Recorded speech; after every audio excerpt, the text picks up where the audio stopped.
बहुत से लोग बोलते हैं कि हम लोगों को चार्ट पढ़ना नहीं आता, आप सिखा दें। सबसे पहले एक चीज समझे, मैं आज के एक 30 सेकंड से 1 मिनट के अंदर दो पैटर्न बताऊंगा।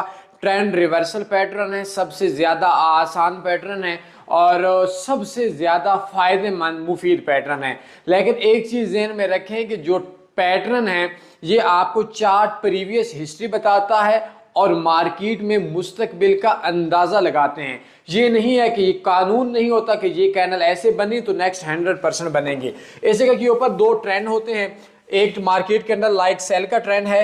इस जगह के ऊपर आप क्या इस तरह की कैंडल बनती है, मार्केट ऊपर से नीचे आ रही है तो आपने इसके लो पे स्टॉप लॉस लगाना है। इस तरह की कैंडल बनेगी, इसको हम लोग हैमर बोलते हैं। बाई की ट्रेड होगी और मार्केट बाई के ट्रेंड पे है, इस तरह की कैंडल आएगी मार्केट में। आपने इस जगह पे जैसी कैंडल खत्म होगी नई शुरू होगी, इस स्टॉप लॉस के साथ शूटिंग स्टार पे ट्रेड